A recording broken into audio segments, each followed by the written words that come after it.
Hello' everyone, 16 ঘণ্টা running কৰিলোঁ। ভাগৰ অকণ লাগিছে।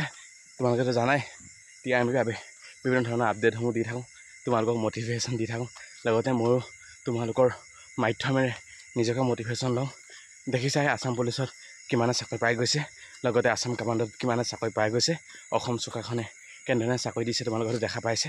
যিসকলে ইণ্ডিয়ান আৰ্মিত যাম বুলি ভাবিছে বা টিএত যাম বুলি ভাবিছে, লগতে অগ্নিবীৰৰ বাবে ফিজিকেলত তৈয়াৰী কৰি আছে, সেইসকলক কৈছোঁ লগৰবোৰে যেতিয়া চাকৰি পাই যাব নহয়, তোমালোকে কষ্ট দুগুণ কৰিব লাগিব, তেওঁলোকৰ পৰা মটিভেশ্যন হ'ব লাগিব। গতিকে সময়ত তোমালোকে বুজি পাবা তাৰ যিটো মটিভেশ্যন এতিয়া তোমালোকে লৈ যদি আগবাঢ়ি নোযোৱা, পাছত তোমালোকে হয়তো বুজি পাবা। সেয়ে ময়ো অলপ হ'লেও তোমালোককো কওঁ, লগতে ময়ো নিজে এটা মটিভেশ্যন লৈ আগবাঢ়িছোঁ। গতিকে ৰানিংটো কৰি থাকা, এইটোৱে তোমালোকক কৈছোঁ মোৰ ভিডিঅ'ৰ মাধ্যমে। যিসকলে ইণ্ডিয়ান আৰ্মি যোৱা এটা সপোন আছে, তোমালোকে ভিডিঅ'টো লাইক কৰি দিবা আৰু শ্বেয়াৰ কৰি দিবা।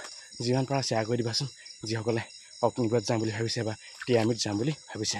ধন্যবাদ।